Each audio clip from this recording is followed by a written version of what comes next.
2023, the year of the closer, the good old days. Welcome into Fantasy Baseball today on Tuesday, March 26th. I am Frank Stampfl, joined by Scott White and Chris Towers. Today on the show, everybody is hurt again. We're about due for another bullpen breakdown. We haven't predicted each bullpen since our relief pitcher preview back in late February. So a lot has changed since then. Many have asked for IL stash rankings. We'll get those to you a little bit later on. Well, has a lot changed? Four guys got hurt. A lot went wrong. Yeah. But that's changed. I would say a lot has happened since the White Sox situation changed probably since February. I'm not sure much else has changed, but we'll get into it. It'll be fun. All right. Well, let's talk about this latest round of injuries, and it does involve one of the top closers in the game. Paul Sewald has been diagnosed with a grade 2 left oblique strain and will start the season on the IL. Manager Torey Lovullo did not provide a timeline, but I read on MLB Trade Rumors that Royce Lewis missed 6 weeks last year with the same injury. Obviously, hitters and pitchers are different. Chris, we'll start with you. How far did you lower Paul Sewald in the rankings? Is he behind some of the other injured closers, Yoan Duran and Jordan Romano? I did move him behind Yoan Duran. Not Romano. Obviously, he's going to open the IL or the season on the IL, but it sounds like he's much closer than either Duran or Paul Sewald. And I did some research. According to Baseball Prospectus's injury dashboard, I think it's the recovery dashboard tool. Great tool. Pitchers last year who had oblique injuries on average missed 47 days before they returned to action. I think the median was like 53 days. And now that's accounting for all oblique injuries. Grades. Yeah. Because I don't think all of them get a grade. So it's kind of, but grade 2 is right in the middle, right? So grade 2 is not great. I think 6 weeks is probably the minimum that you expect with a grade 2. And Duran was a moderate oblique strain. I'm reading that as a grade 2. They didn't give the number for it, but I'm assuming that's what it was given that verbiage. So Duran's happened about a week ago. So I would assume Sewald comes back about a week later is how I'm treating it. And he's not as good as Duran. So he was the higher rank to begin with. Yes. So I think that's right. Pulling him down about to Duran's range a little further. And that is like, I think it was RP like 18-ish, 20-ish for me and like 170 in the rankings. It's a bummer because, we've talked a lot about my Tout Wars team. People were very high on it. And it was the first time I can remember I was arguing with people that my team wasn't actually that good. And it's only gotten worse since then between the LV Marte suspension, the Garrett Cole injury. And now one of the objections I had to my Tout Wars team was I drafted only one closer. That closer was Paul Sewald. So I've never felt worse. I've never gone into a season in a league feeling more hopeless than I do in Tout Wars right now, thanks to the Sewald injury. However, I do think, unlike in Yoan Duran's case, there is a clear replacement in Kevin Ginkel, who was arguably even better than Sewald last year. It's been kind of hit or miss over the course of his career, but I think he's clearly at worst, the next best reliever in the Diamondbacks bullpen, and some on the Diamondbacks beat have been hinting it'll be him. So I think if you are in a league where saves are scarce, you don't have to hedge your bet when you're placing your fab bet bids, which is always nice. Yeah. And I had somebody ask me, like, would you drop Brandon Lau for him? For Kevin Ginkel, I mean. I don't know how badly I need 5 to 7 saves, which is probably what you're going to get over the course of a month from a closer on a good team. It could be 5 to 10 if you want. Yeah, it could be closer to 10. That's a really high number. And that's assuming there's no setback for Sewald. Yeah, sure. But I was just to say I wouldn't drop a player like Brandon Lau, but I really like Brandon Lau. So I would hope you have a worse player. Yeah, no, for sure. And it kind of depends how desperately you need saves because you might be in a situation like I am where Sewald was your only sure bet for that. I mean, look, I spent $155 on Michael Kopech yesterday in TGFBI. So who am I to poo-poo the potential for 5 to 7 saves? Well, given that number, Chris, I guess let's quickly just address FAB. If people have waivers coming up before opening day on Wednesday or FAB this upcoming weekend, how much would you guys throw on Kevin Ginkel? I mean, Scott, you don't want to give everything away, but I mean, you are Paul Sewald manager, so I mean, I would like someone to tell me how much I need to bid on Kevin Ginkel because I have no idea what I want to do yet. There's also Vlad Sedler. He's the FAB guy.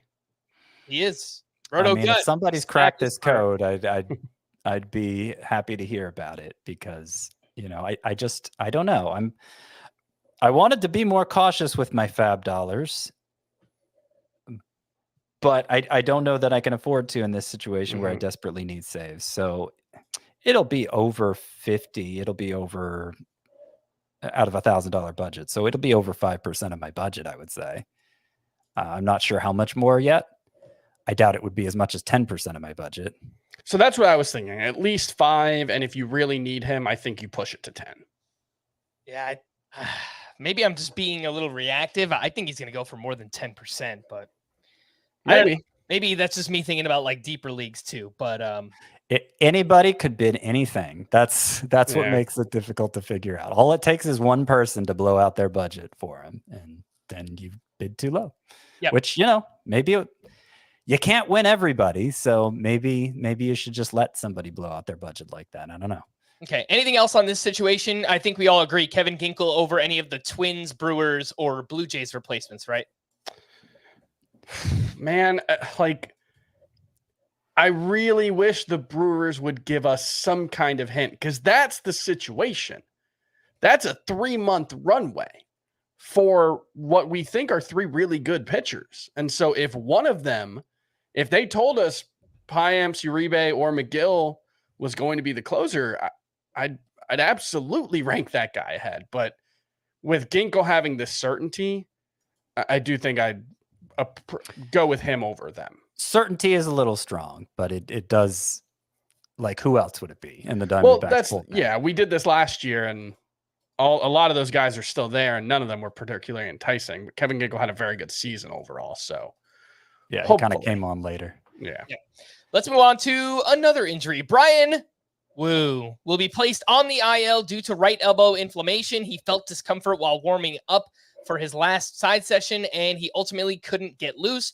Woo underwent an MRI, which came back clean. So that's the good news for Bryan Woo. Obviously, the bad will start on the IL. Emerson Hancock will take Woo's place in the rotation. He's 24 years old, former 6th overall pick back in 2020. Has not put up dominant numbers in the minors really since 2021. Hancock made 3 starts with the Mariners last year, but he's more of a pitch to contact kind of guy.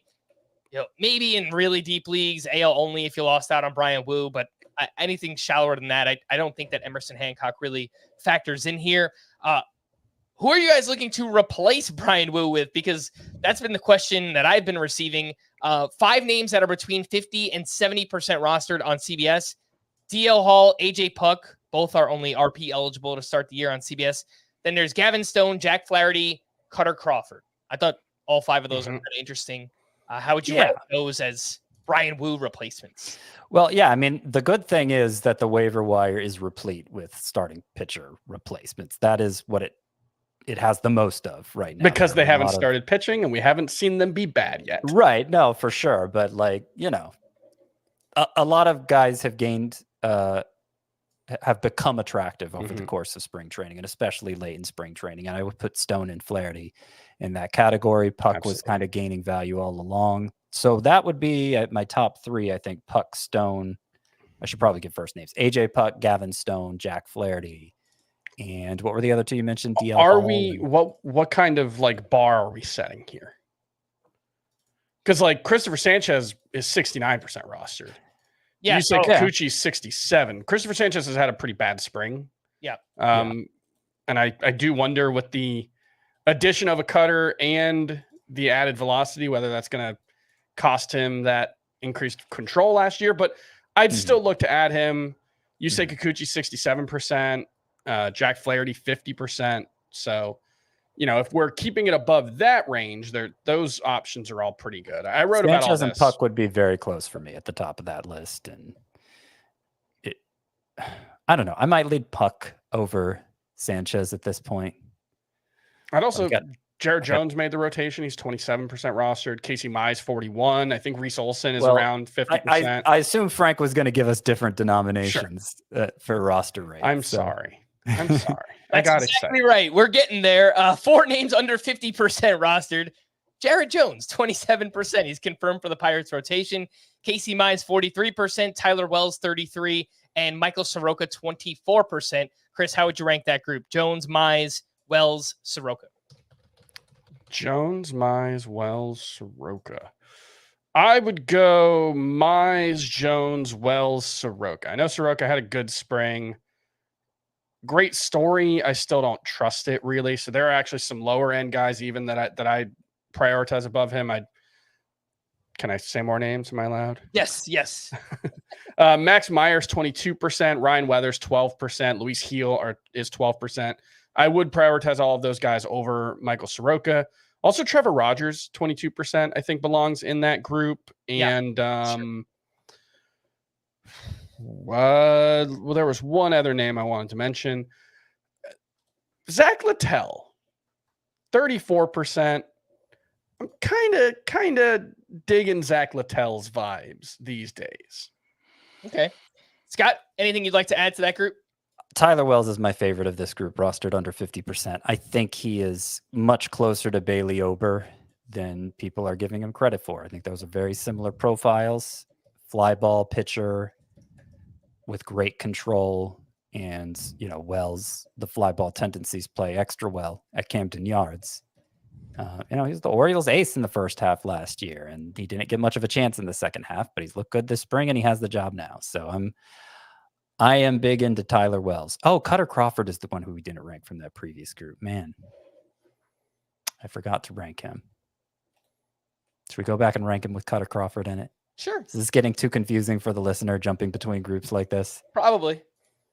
All right. Well, I would still prefer Christopher Sanchez and AJ Puck over Cutter Crawford, but I think I'd prefer Crawford to Gavin Stone and Jack Flaherty. I don't know. It's getting pretty close with that. I want them all. That previous group, They all should be rostered. And I'm trying to figure out a way to get them all on my roster if I see any of them out there. All right, let's quickly promote a few things. The FBT newsletter. Make sure to sign up, cbssports.com/newsletters. If you're watching on YouTube, you can scan the QR code. You can find the link in the podcast and the YouTube descriptions. It's free, so why not? And we've mentioned this a few times, but we're making the jump over to television. Don't worry, our regular YouTube and audio programming won't be going anywhere. This Wednesday, March 27th at 2 p.m. Eastern, you'll be able to watch Fantasy Baseball Today on the CBS Sports Network. The same show as you know it, just on TV. Help support the show by tuning in live. You can also watch live on the CBS Sports app through your cable provider. Let's take our first break. When we return, a few other injuries to address right after this. It's time for a little all-star college basketball. It's the Reese's College All-Star Game, April 5th on CBS Sports Network.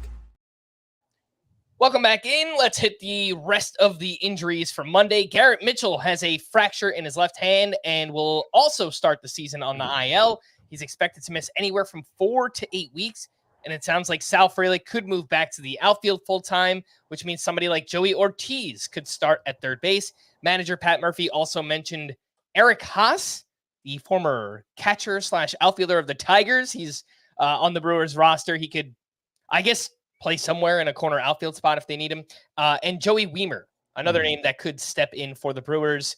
Any other takeaways here on the Garrett Mitchell injury?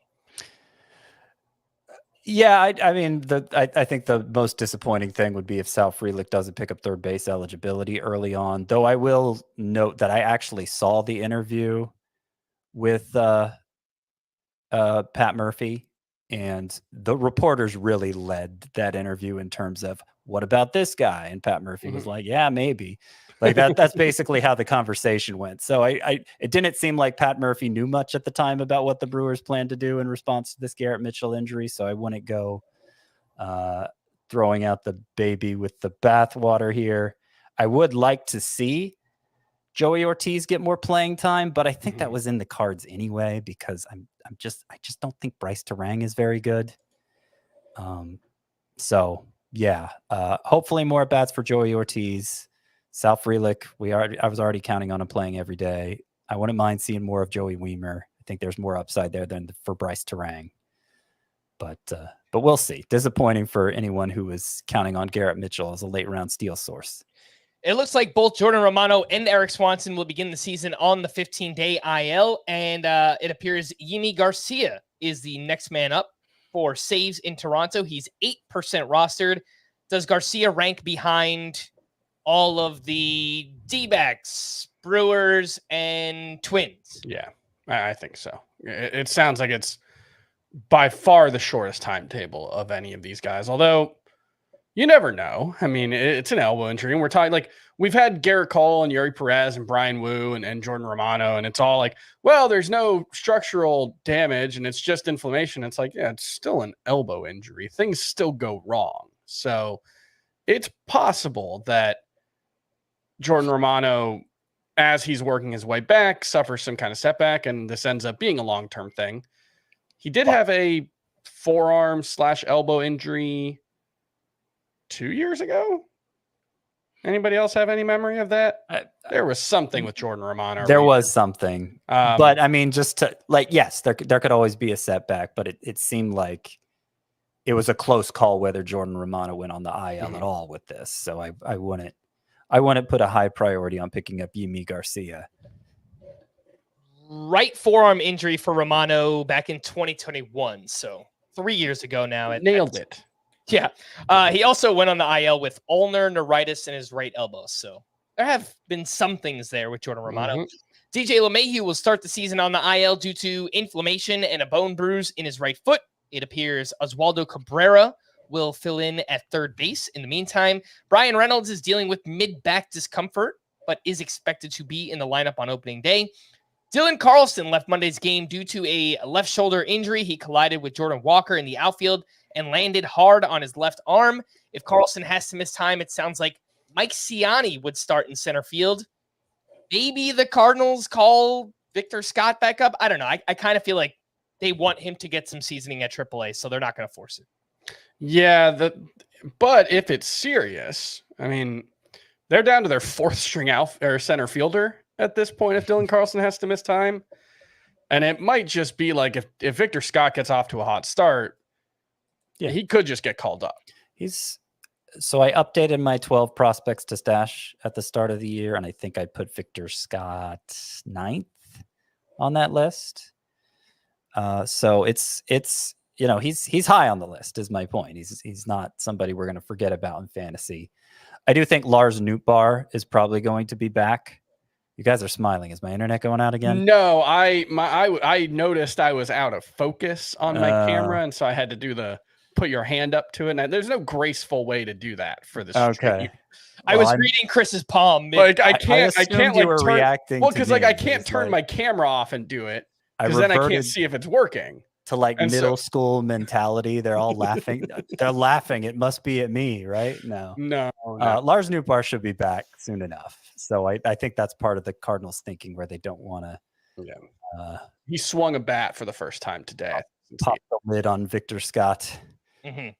Yasmani Grandal is set to begin the season on the IL due to plantar fasciitis, and Henry Davis is expected to start at catcher with Jason DeLay as the backup. And the White Sox placed Max Stassi on the IL with left hip inflammation. Martin Maldonado is expected to start with Corey Lee as his backup, and that should not matter to anybody in fantasy baseball. Yeah.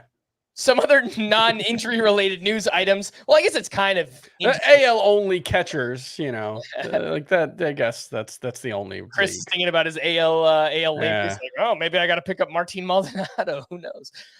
Kevin Gausman looked great in his spring debut on Monday. 3 innings, 1 run, 7 strikeouts. He had 8 swinging strikes on 52 pitches. Velocity looked fine, and assuming his shoulder bounces back fine after this start over the next couple days, Gausman will likely be installed when the team needs a fifth starter, and that is on April 1st in Houston. So for anyone who got Kevin Gausman at a discount over the past couple of weeks, this might work out splendidly for you. So yeah, he looked really good. Shohei Ohtani addressed the media, and here were some of the quotes. Quote, I'm very saddened and shocked that someone who I trusted has done this. I never bet on baseball or any other sports. I have never asked someone to do that on my behalf. I never went through a bookmaker. Up until a couple of days ago, I didn't know this was happening. Ippei has been stealing money from my account and has told lies. So that is the latest in the Shohei Ohtani saga situation, whatever you want to call it. We'll see where it goes from here. It sounds like he's fully willing to comply with anyone who wants to investigate. So I don't know. Innocent until proven guilty, I suppose. Matt McClain has apparently apparently. I do want to stress, because I'm not sure we've made this point with Ohtani. There has never been suspicion or insinuation that any betting done by anybody was on baseball. So, and that's the key. Yes, there are many keys, and that we could get more into it, but betting is illegal in California, so there could be. Yes, but like from our perspective, there has been no allegation against Shohei Ohtani, and there has been no allegation that any betting was happening on baseball games, and those would seem to be the two most relevant factors with regards to his ability to continue playing. So I said it last night. I can't tell you whether you should draft him. That comes down to how risk averse you are. I didn't move him down. All right. Matt McClain was apparently evaluated on Monday, but there have still been no updates on his left shoulder. I mean, unless you guys have seen something as of, we're recording this 11:45 on Monday night. There still is no update on Matt McClain. We know he's going to start on the IL. That's all we know. Blake Snell could throw up to 5 innings in his next appearance, which is scheduled for Friday. The Giants should have a better idea of when he'll make his regular season debut after that outing. Paul Skeens will begin the season with AAA. We knew he'd be in the minors, but we weren't sure where he would be assigned. So now we know it's AAA. Justin Verlander will throw a 2-inning, 30 to 35 pitch live batting practice session on Tuesday. And if he gets through that without any issues, he will likely then be cleared to begin a rehab assignment, and it sounds like mid to late April is realistic, barring any setbacks for Justin Verlander. Ian Happ was back in the lineup on Monday. He's been banged up with a left hamstring strain. You guys mentioned this with Lars Nootbaar, but he took some soft toss swings Sunday and Monday. Manager Oliver Marmol said Nootbaar looked really good, and his body is responding well. Nootbaar will start the season on the IL with 2 non-displaced fractures in his left ribcage. Reds manager David Bell said that TJ Friedl could be cleared for game action in about 6 weeks, which brings us to mid-May. We assume Jake Fraley and Will Benson will both get lots of playing time early on in the season. If there were any doubts, Brandon Woodruff confirmed that he won't pitch at all in 2024 following shoulder surgery back in November. He expects to return to full strength in 2025. And Matt Waldron was named as the Padres' 5th starter. I think we all kind of assumed it was going to be Johnny Brito, but that will not be the case. Matt Waldron is a knuckleball pitcher. Yeah, this is more fun. We have a knuckleballer in a rotation. That's right. I have no idea if he'll be any good, but he throws a knuckleball. And he is virtually unrostered in every single league because in my NL Labor League, he was not added off waivers yesterday. My guess is he will next week, but he's a free agent in an NL-only league. So that tells you what you need to know right there. Some quick spring training standouts from Monday. Seiya Suzuki. We haven't talked about how good he's looked this spring, but my goodness. He went 2 for 2 with a double dong. He is batting .459 with 6 homers, 2 steals, and a 1593 OPS. It's pretty good. I feel like you haven't wanted to say anything. I know. As long as Scott doesn't draft him, I think we'll be all right. I have, even though he was one of my breakout picks this year, I do not have any of Seiya Suzuki, probably because you were taking him before I could. And I did finally get him in my home league. All right. Good for you. Had to go to 15, a little more than I probably would have preferred, but you know what? You can't take it with you when you go. That's exactly right. Trevor Story, another one, 2 for 4 with his third home run. He's batting .375, also has 3 steals. And I did an auction over the weekend. Trevor Story, I wanted him as my middle infielder, and he got all the way up to $10 in a 15-team auction. So I was like, wow. I think people notice what's going on in the spring, and potentially some helium now on Trevor Story. We've talked a lot about Bailey Ober being a hype guy this spring. The velocity has been up. He's throwing new pitches. I still like him. The strikeouts are there.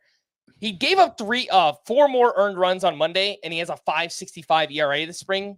We just haven't mentioned that. So I feel like, for transparency's sake, we should mention his ERA is high. Yeah. Well, a couple things here. One is his velocity was way up. I think the first time StatCast was monitoring him, not up as much the next couple times. Mm-hmm. And I know one Twins beat writer pointed out his velocity was up last spring too, and then it kind of leveled off. And so he may be following the same pattern. 2, he was still really good with his velocity what it was last year. Bailey Ober was. So yeah. I'm not sure fluctuations in velocity are worth even discussing as long as it doesn't drop below where he was last year, right? 3, it's spring training, and spring training doesn't really matter. Like that's kind of why, like, okay, Seiya Suzuki's having a good spring. I thought he was good anyway. I don't know that it means anything to me. Trevor Story, I see a little more value in that because he was clearly, his timing was all messed up when he came back from his elbow injury. And so the fact that he seems to have it down again, I think is encouraging. But does he need to be elevated to $10 in a 15-team roto league? I don't know about that. Like, I feel like we're kind of risking breaking our own rule here. Like the general guideline of spring training performance doesn't matter still applies. It's not universally true. Like there are specific cases where it does matter to some degree, but I'm not sure Seiya Suzuki and Bailey Ober really fit that description. Well, does it matter for any of these 3 names? Because they had some strong outings on Monday. Sean Manaea, 5 innings, 2 runs, 7 strikeouts, 15 swinging strikes on 82 pitches. Garrett Whitlock, 6 innings, 1 unearned run with 6 strikeouts. And Jordan Hicks, I don't know if anything else has happened in that start, but last I saw it was done. 5 no-hit innings with 10 strikeouts, 20 swinging strikes on 72 pitches. Do any of those things matter? Manaea, Whitlock, Jordan Hicks. So Hicks did finish 5 hitless innings, 10 strikeouts, 1 walk, 20 swinging strikes on 72 pitches, all those things that you said. The interesting thing there is his velocity is way down, 95.4 miles per hour. You got to throw pretty hard for 95.4 to be way down, but that is 4.7 miles per hour down from where he was last season. And now he is being stretched out as a starter, and so some of that is to be expected. When he was a starter in 2021, Jordan Hicks still averaged 98 with his fastball and was pretty bad. I think it was 20 walks and 28 innings. This spring control has not been as big of an issue. Now, this most recent start is doing a lot of work in that regard because I think it was 7 walks in 12 innings before this. Now it's 8 in 18 innings. That sounds a lot better. But it's certainly interesting. I mean, all those whiffs with the sweeper, we know he has stuff to spare. If taking something a little off velocity-wise for Jordan Hicks helps him to command better, it would be basically the same trick Christopher Sanchez pulled last year. Christopher Sanchez was a no-name in the Phillies organization, and he started throwing softer, and he broke out. And you don't usually see it go that way, but it may be that, Jordan Hicks has been much hyped ever since he broke into the league because of how hard he throws, but the results have never been that impressive, mostly in relief, granted. But even then, he was just kind of a fine reliever. He wasn't like a world-beating, unstoppable force in the 9th inning. So it maybe taking something a little off to improve his command. The fact he's still getting as many whiffs as he is, 20 swinging strikes on 72 pitches, I mean, that's an incredible rate. I don't care what your velocity is if you're doing that. And that's including 7 on his sinker, 9 on the sweeper, 7 with his sinker. That's a Yeah. That's a huge number for a fastball, let alone a sinker. So I'll also point out Garrett Whitlock is doing some interesting things. I don't necessarily know how much they matter, but he used a cutter as his primary pitch today. Only threw it 34% of the time, so he mixed it up a lot. But that's a brand new pitch for him, as far as I can tell. And he got 4 whiffs with it on 23 pitches. The changeup's always been the best pitch there, but the sweeper was added last year and showed some promise. So I think Garrett Whitlock remains an interesting late round sleeper and someone who, if he doesn't get added in your league or doesn't get drafted, certainly you want to watch the first start and see what it looks like. So yet more pitchers that you can look into. Yeah. I wouldn't put Jordan Hicks on the level of like an AJ Puck as far as spark sleepers go, but I would put him maybe a little ahead of like Reynaldo Lopez on that level. I would absolutely rather have him than Reynaldo Lopez. Lopez, it's mostly just the team context. I think Lopez is going to be relevant as long as he's a starter, but I don't think he's going to emerge as I don't think he's going to be like a breakout like maybe Jordan Hicks could be. He might be Reynaldo Lopez might be like the 53rd best pitcher in fantasy like all year long. Yeah. All 3 of those names I mentioned are Sparps. So I guess just quickly rank them. Manaea, Whitlock, and Jordan Hicks. I think I'd go Whitlock, Hicks, Manaea. I'll go Hicks, Whitlock, Manaea. But I will say for Manaea, 15 swinging strikes on 82 pitches, very impressive rate. Also, he is going with a sweeper this year that was responsible for 6 of those whiffs. And it was basically just fastball sweeper in this start. And sweeper was not something he threw much at all last year. So there's an arsenal change here for Manaea that could lead to different outcomes than we've seen from him in the past. Not that eager to pick him up, but worth monitoring. All right, let's take our final break. And when we return, predicting each team's bullpen. We'll do that right after this. You came down here to tell us that your date is missing. I did not get ghosted. I think he was taken. You were dating as a way to face your divorce. Was I really the only thing holding you together, dude? Damn. Ready or not, I am in search of a man with whom I had a beautiful connection. you can't hide. If anything feels off, we'll go. Off. Murderer. Who are you? Diara. Diara? Find you. Welcome back in. Let's try and predict each team's bullpen. And when I say that, I mean, we'll try and predict the first save on each team, who we think is going to start as the closer. And we'll also give out some holds options throughout the league, just because I know a lot of people play in saves plus hold leagues nowadays. Let's start in the American League. And with the Orioles, I think this is pretty straightforward, right? Craig Kimbrell, the first save opportunity. And Yennier Cano actually could be a pretty good option for holds as well. They'll have a few holds guys there, but he would be next in line for saves for sure, would Cano. All right, for the Red Sox, Kenley Jansen and Chris Martin for holds. The problem... Is Martin healthy? I don't know how many games the Red Sox are going to win.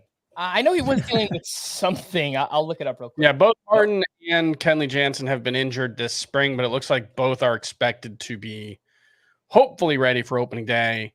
Jansen pitched in games. I don't think Chris Martin did. Chris Martin, shaky in first spring appearance. Okay, he did. Okay. So I think he returned over the weekend. He's been dealing with a groin injury. There's nobody else you really want from the Red Sox bullpen is the bottom line. Maybe Josh Winkowski will get some holds. I actually kind of went through this whole process. It's an article still on CBS Sports breaking down the bullpen for all 30 teams. And I give like the top 4 options for saves for all you holds leagues out there. And I think the only thing that's really changed since I wrote that is the Paul Sewald injury. So it's still, pretty much up to date. And listen to the podcast, of course. But if you need a visual aid as well, that's available for you.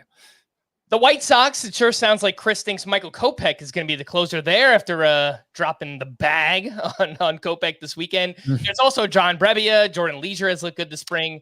My prediction would be Michael Kopech as well, at least for the first save.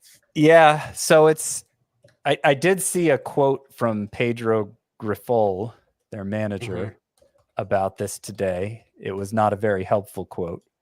It was basically saying he wouldn't want to have a set closer, but maybe somebody could step up and take the job. I have noticed people who like White Sox fans, and you could argue even some White Sox media, seem to be really behind Jordan Leisure as the closer. And that may just be because they've soured on Michael Kopech given his failures as a starter. So they're not willing to give him the time of day like they are Leisure.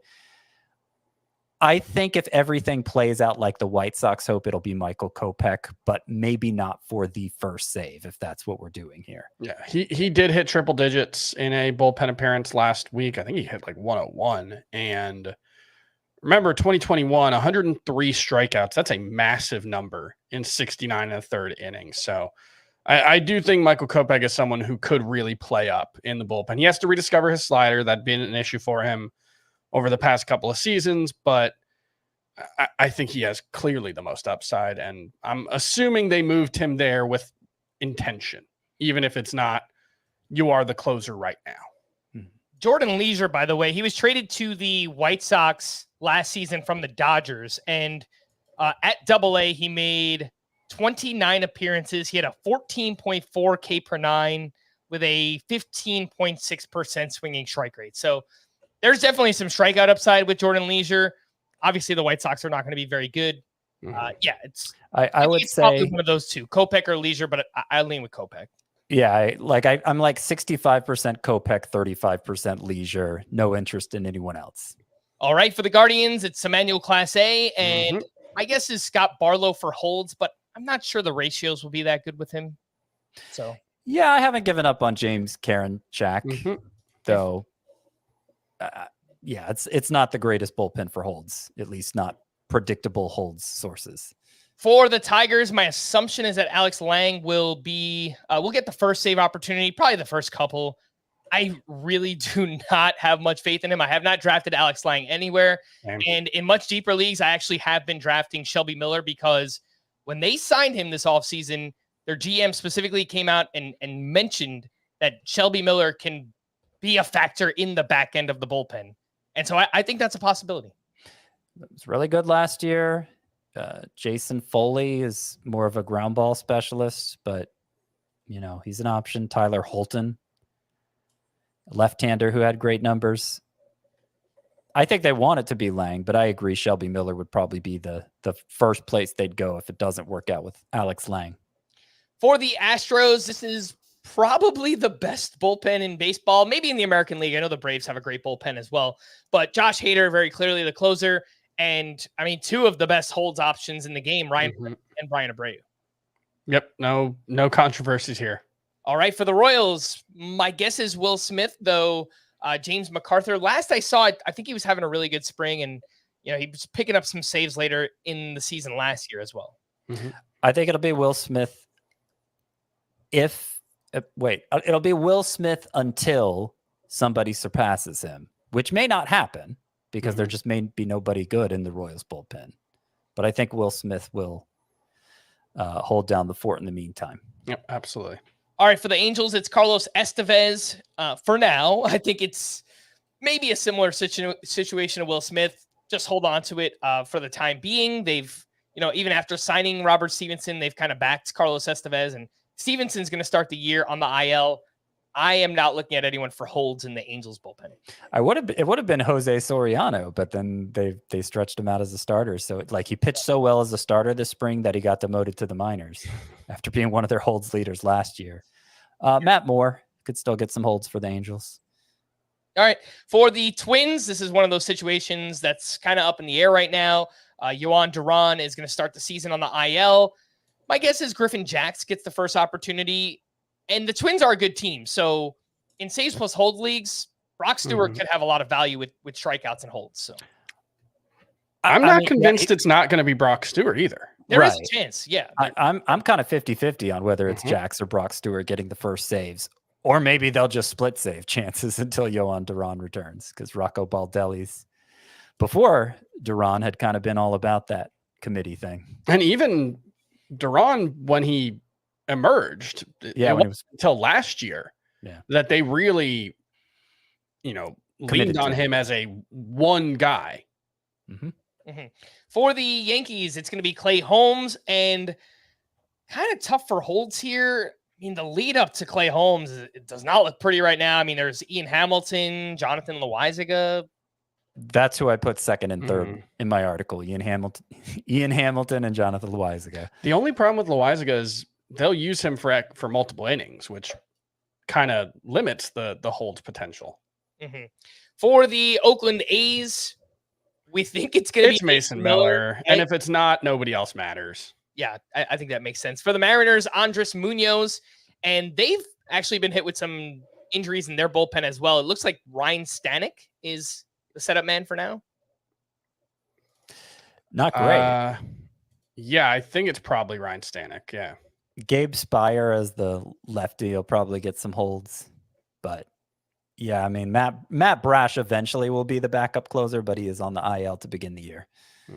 All right. And then for Tampa Bay, it's Pete Fairbanks, and Jason Adam is one of the better holds sources in the league. I think that one's pretty straightforward, right? Absolutely. All right. For the Rangers, Jose Leclerc, it sounds like he's the closer to start the season. David Robertson, before being traded to the Marlins last year, actually had some really great numbers. The Rangers are going to win games, so I think he could provide lots of holds as well.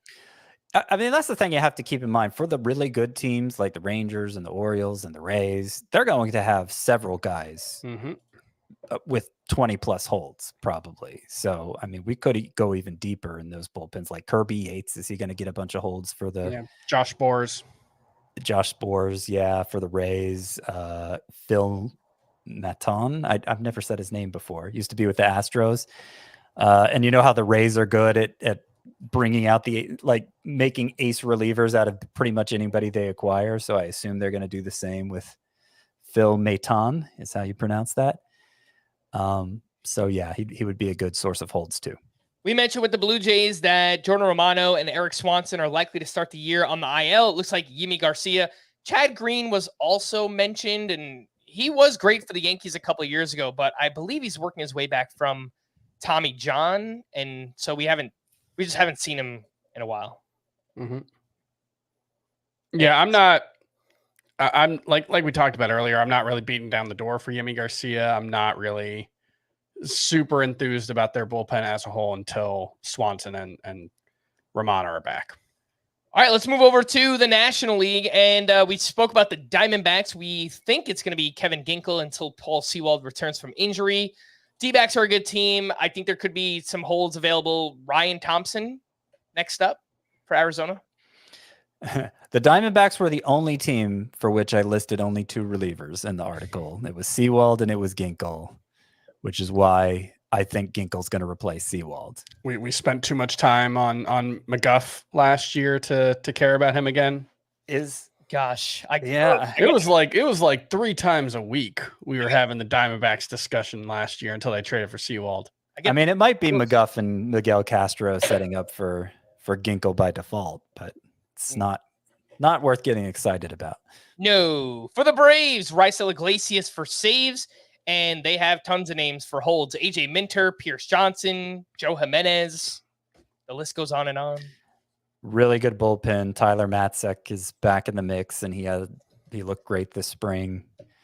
But I think if you're going to limit it to 2 after Raisel Iglesias, it would be AJ Minter and it would be Pierce Johnson, who remember was the Rockies closer to begin last year, and it didn't work out well. After joining the Braves, his numbers were ridiculous. And I have him as a closer for my score sheet team, which is Sim League, so you can put anybody as a closer. That's how much I like Pierce Johnson. All right, for the Reds, Alexis Diaz will get the first save opportunity this season. Behind him, there's Lucas Sims and Emilio Pagan. I think those guys I think they have some talent, but the fact that they pitch in Cincinnati is just Emilio Pagan in Cincinnati just feels like a match made in hell. And did he pitch this spring? Because he was dealing with an injury, and I don't remember seeing him in any game logs. Did he? He made 6 appearances. Okay. Gave up 2 home runs. Yeah, that's about right. Emilio Pagan is wont to do. Yep. All right. Well, that's the biggest thing. I want Alexis Diaz. Like, I had him as a bust. The problem is I don't really trust anybody beyond him in the bullpen. Yeah, Pagan does have some experience, yeah. In the role. I mean, Lucas Sims, he got a couple of saves a couple of years ago, but yeah, there's not much behind Alexis Diaz. For the Rockies, this is, I mean, Oakland of the National League. It's Tyler Kinley versus Justin Lawrence. They don't even have a Mason Miller. So it's probably even a worse situation. I would guess based on their spring performances, Kinley will get the first save over Justin Lawrence. And it seemed like Lawrence was drafted more than Kinley in the leagues that went deep enough into the draft pool where you could consider either Rockies reliever. So I did pick up Kinley in some of my roto leagues, Tyler Kinley, not that assumption. Mm-hmm. For the Dodgers, it's Evan Phillips. He got a save in game 1 of the season in that Korea series. And behind him, until Brusdar Graterol returns, it's Joe Kelly and Daniel Hudson, I believe. Probably. Hudson is on the IL, though, isn't he? I believe he picked up a win in one of the... No. Yeah, I think he picked up a win in game 1. So I heard this... Who am I thinking of? I saw this yesterday. If you play on the NFBC, the first 2 game series, the Dodgers and Padres in Korea last week, it was kind of like a first look where you could leave those players in your lineup for this upcoming week, or if they perform badly, you could still take them out. And some people were adding Daniel Hudson this weekend to get him in the lineup. Yeah, to get a free win, which is actually they got it. Smart. Yeah. I think you're probably thinking of Blake Trinan. Blake Trinan was the one who got hit by a comebacker. Okay, yeah. Sorry. That's who I was thinking of. Wrong. Once closer. That's right.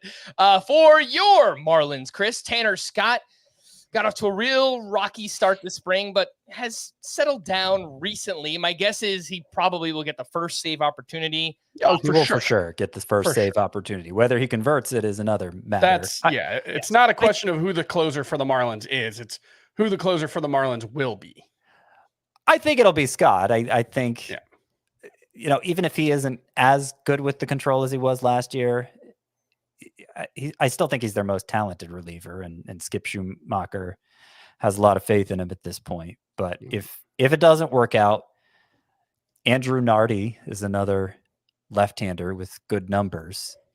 Sixto Sanchez, really good, getting in the mix. Looked really good in the spring. 9 shutout innings this spring with 8 strikeouts for Sixto Sanchez. The thing with Nardi, and Sixto's velocity got better as the spring went on too. He started out averaging like 95, but he was up to like 98 with his fastball over his last few outings. The thing with Nardi is they do have multiple lefties in the bullpen. Obviously, Tanner Scott being one of them, so that could be a situation where if Scott loses the job, they might still be willing to go with Nardi. A lot of teams are kind of iffy on going with the lefty as their closer because they lose the loogie or matchup advantage. But that's one where I think Nardi is worth mentioning just because they would have another fallback lefty. But I would guess Anthony Bender if Tanner Scott does lose the job. The Brewers will be without Devin Williams for at least the first 3 months of the season. Take your shot. Call your shot. Plant your flag. Who's the guy? I'm close to 50-50 between Yoel Payamps and Abner Uribe. Mm-hmm.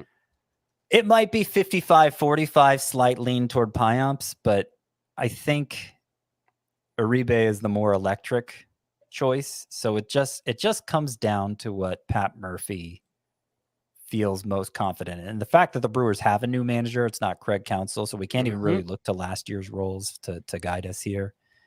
Abner Uribe looked really good in the chances he got, but he's inexperienced and can have control issues. And so maybe Pat Murphy just wants to play it safer with Yoel Payamps, but I could see it being Uribe. And that's another one I'm going to be putting a bid on in the Tout Wars League where I lost Paul Sewald. And it's worth noting there are very smart fantasy analysts out there who think it'll be Trevor McGill.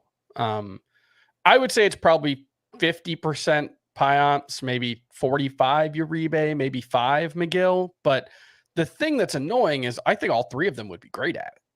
And so it really might come down to who gets the first opportunity and then who gets the second one, right? Because if it's Payamps the first 2, then it's probably just going to be Payamps moving forward. And he is a guy that a lot of people look at like the FIP, and it's not very good for his career. It's like 392, but his ERA is 304. xERA likes Yoel Payamps a lot more because he does a really good job of limiting hard contact. And so that's one that I've seen a lot of like Yoel Payamps just isn't good chatter. And I think that's ridiculous. I think he's very good. Worth mentioning with both Payamps and Uribe that they have not had great springs. Trevor McGill has actually been the best of the three this spring. But Uribe picked up a save on Sunday, March 17th. For whatever that's worth, if anything. I don't know. I think I would lean with, I think Uribe right now, but who knows? For the Mets, Edwin Diaz is the very, one of the top tier closers in the game. Adam Ottavino will set him up. Pretty straightforward situation. I don't know that Adam Ottavino's ratios are anything to get excited about, but they should get you some holds. For the Phillies, it seems kind of open. I mean, Jose Alvarado is certainly talented enough to be a great closer in the league, but if I'm reading this correctly, do they have another lefty in their bullpen? Gregory Soto, right. He stinks, but he is a lefty. Everybody who's managed him seems to think he's good, even though the numbers would suggest otherwise. And I've heard his name floated as a closer candidate too. If they go with Gregory Soto over Jose Alvarado, I will be enraged. Yes, we all will. Especially since Orion Kerkering is beginning the year on the IL and is out of this discussion for now. If it's not Jose Alvarado, it's probably going to be Jeff Hoffman. But I feel more confident now that it's just going to be Alvarado. And for what it's worth, Kerkering, he was sick this spring, and that's why he's on the IL. It's not. He'll be back, yeah. Yeah, he should be back relatively soon. It's hoping more about working back up. Alvarado will, be going strong by that point, and we won't have to weigh alternatives for the Phillies. But yeah, this is the one I'm most worried about just becoming a true committee because they have so many closing options. We haven't even mentioned Sir Anthony Dominguez, who has closing experience. So I think Hoffman was really good. I was talking about Pierce Johnson, how good he was for the Braves last year. Hoffman, I think he had like a break. He went with a heavy breaking ball approach and 2.41 ERA, 0.92 WHIP, 11.9 K per nine. So he is somebody that you could see being a closer if the Phillies wanted to go off script, as has often happened to Jose Alvarado in his career when it seemed like he was lined up to be the closer finally. By the way, Frank, before we move on, you forgot a team on your list. What did I forget? The Cubs. The Cubs. Oh boy. Just wanted to make sure we mentioned that. That's the only one we forgot, but yes, wanted to make sure. I was kind of rushing to put this together, but that's my fault. The Cubs, let's just talk about them. Adbert Alzolay is certainly talented enough, I think, to be a great closer. He showed that last year. The team signed Hector Neris this offseason, who has lots of closing experience. Hector Neris has had a really bad spring. My guess is that Adbert Alzolay will get the first save opportunity, but Craig Counsell has kind of been like non-committal about it. It's weird. It's been weird. I don't know why he's being like that. Why are you being like this? Alzolay was a breakout closer last year. Hector Neris, he's had some closing experience. He had a good year. I don't know that the bad spring should really influence Craig Counsell's decision, but why not just go with Alzolay? If it doesn't work out, you can switch. Counsell was sort of weird with Josh Hader early in his career that he used him as like a multi-inning reliever and often as a fireman more than a traditional closer. But the last 4 seasons, that really wasn't the case. It was just his best reliever was his closer. So I assume it'll be Alzolay. I did want to mention for the Phillies, it could be kind of messy in saves leagues. In saves plus holds, I think they could all have value. Alvarado, Jeff Hoffman, Dominguez, even Kerkering once he returns. Yes, so absolutely. Did want to mention that. For the Pirates, very clearly, as long as he's healthy, David Bednar, Aroldis Chapman, likely to provide some holds and lots of strikeouts. So very straightforward. For the Padres, obviously Robert Suarez already picked up a save in game 2 of the season. I wrote in Yuki Matsui for holds. He pitched in the 7th inning and then in the 6th inning. So I don't know that he's just going to be the 8th inning guy, but that was a weird game in terms of that whole series. Especially from Mike Schilt, it seems like he managed it more like a spring game. Michael King coming in for multiple innings out of the bullpen. I think Matsui's the top source for holds. Eniel De Los Santos, if you want a righty, would probably be the guy. But bottom line is I feel really confident in Robert Suarez as the closer now, when I know I was leaning more toward Yuki Matsui at the start of spring. Matsui's injury didn't help with that. But I had one in one of my roto leagues. I had them both, and I went ahead and dropped Yuki Matsui. Maybe even to get Tyler Kinley for bad closer, but at least a closer. For the Giants, Camilo Doval, very clearly the saves option there. And then for holds, pick your Rogers. Tyler, Taylor, it's up to you. Taylor Rogers gets more strikeouts for what it's worth. Tyler Rogers throws more innings. That's right. Yeah, I think they're both fine. Okay. For the Cardinals, I think it's going to be Ryan Helsley as long as he's healthy. He dealt with a forearm injury last year. Behind him, there's Giovanni Gallegos. They did trade for Andrew Kittredge this offseason, who does have some closing experience as well. I did see Ryan Helsley's velocity was down a little bit this spring, but I don't know if that's been like every outing. It's fluctuated. I think early on he was down like 3-4 miles per hour. I saw some concern about it. Next outing, he was back up to 98. And then I saw some others where he was around 96, 97. So it's definitely worth watching. I mean, someone who throws that hard, injury history with the forearm, it's pretty scary. For the Nationals, I think it'll be Kyle Finnegan to start the season. I think Hunter Harvey is probably more talented, but he's had trouble staying healthy. So if I drafted Kyle Finnegan, I would absolutely want to make sure that Hunter Harvey isn't available for me to pick up. I thought you were going to say you drop him for Kevin Ginkel or Yoel Payamps, or because that's I would do that too. Yeah. But what I am saying is, especially since Robert Stevenson of the Angels is not healthy at the moment, I do think Kyle Finnegan is the closer I feel most confident saying will lose his job, and probably early on, because Hunter Harvey, he had overtaken him last June and then he got hurt again. So that kind of reset the situation and put Finnegan back in the role. But Harvey's better. And I think Harvey, the Nationals have already shown they're willing to use Harvey as the closer. So what do you guys think? Since February, has a lot changed or what? It's mostly been the same other than the injuries. Yeah. So White Sox have definitely changed. Yeah. There's just there's been so many big name injuries. Yeah, there has. For fantasy. For sure. So that's what did we say about the Angels in February? Did we say Carlos Estevez was the closer? Because I don't think they had said. Okay, all right. I think Ron Washington made it pretty clear early in spring training, which was February. But we felt more confident saying, yeah, you want to avoid him because Robert Stevenson is better. Stevenson didn't pitch at all this spring, and we don't know what his timeline is, and that buys Carlos Estevez some job security he didn't have before.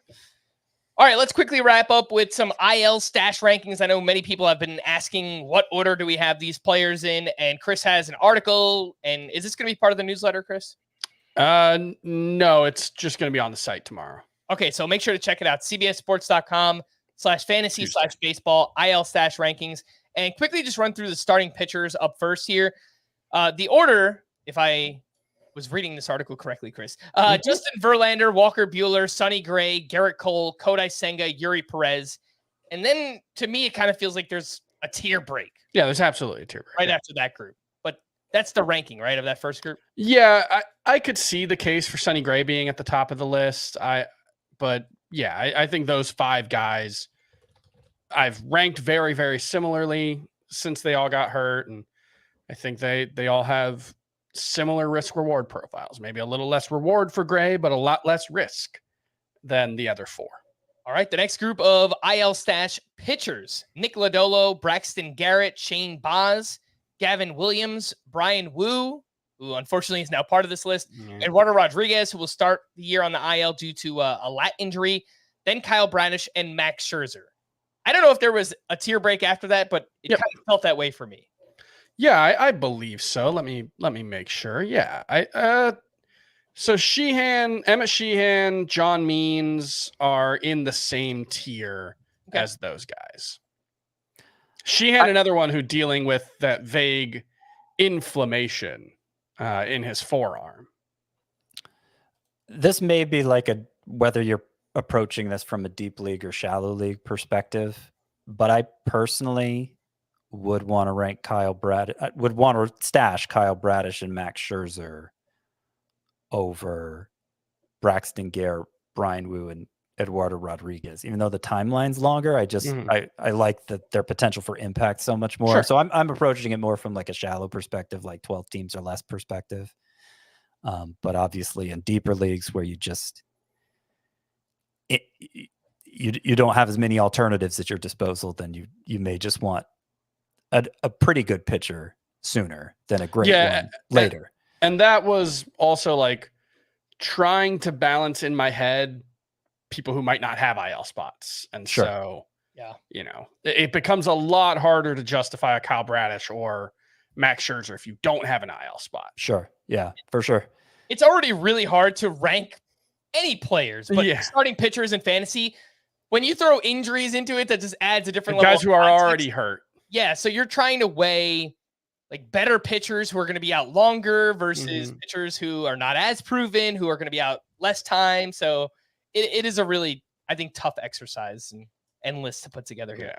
Yeah. The final group of starting pitchers, you mentioned Emmett Sheehan, John Means. Then there's Edward Cabrera, Alex Cobb, Wade Miley, Robbie Ray, Jeffrey Springs, Taj Bradley, Clayton Kershaw, and Jamison Tyone. We're kind of... Yeah, a lot of those guys are iffy. Those are like unlimited IL stash kind of guys. Cobb, I could be talked into moving up. He's had like a 3.6 to 3.8 ERA 3 years in a row, and he might be ready. April. He might be ready before a bunch of the guys in front of him. He might be like mid-April. So that's one that I could be talked into moving up. Yeah, I think if you wanted to move him ahead of Emmett Sheehan or John Means, I'd probably be all right with that personally. Some position players that we are stashing on the IL to start the year. There's Josh Lowe in Tampa Bay, Matt McClain, Tommy Edman, Lars Nootbaar. Then you get into Nate Lowe, TJ Friedel, Vaughn Grissom, Jason Dominguez, and DJ LeMahieu. Those are LeMahieu and Dominguez are clearly unlimited IL stash guys. If you have limited spots, they're fairly easy to get rid of. I think I dropped LeMahieu in one league already. The rest of them, I'm trying to hang on to if I can. Grissom has already started swinging. I think he's done batting practice, so might not be that long for him. And if the Red Sox aren't going to be playing Rafael at second base, it sounds like they're just leaving it wide open for Grissom to walk back into the job. We've talked a lot about, and there's been a lot of talk about injuries lately. We're losing all these players to injury all of a sudden. This is a pretty short list of position players. I guess it's really been pitchers and especially closers. It's been pitchers for sure. Very heavy on pitchers. I mean, the only must-start position players who are injured right now, knock on wood, are Josh Lowe and Matt McClain. And, Tommy Edman, Lars Nootbaar, TJ Friedel, they all have value, but must start across all formats. Yeah. I mean, those were the only guys with healthy ADPs inside the top 150, probably. Yeah. So, yeah. And then with the relievers, we've talked a lot about these names, but the order that Chris ranked them in: Jordan Romano, Yohan Duran, Paul Sewald, Robert Stevenson, and then Devin Williams, who is the most talented, but is likely to miss the most time this year, the first 3 months of the season. All right, we're going to wrap there for Scott and Chris. I am Frank. Thanks as always for tuning in to Fantasy Baseball Today. Please make sure to follow and leave a 5-star rating on Apple or Spotify. And we will be back again tomorrow. Bye-bye.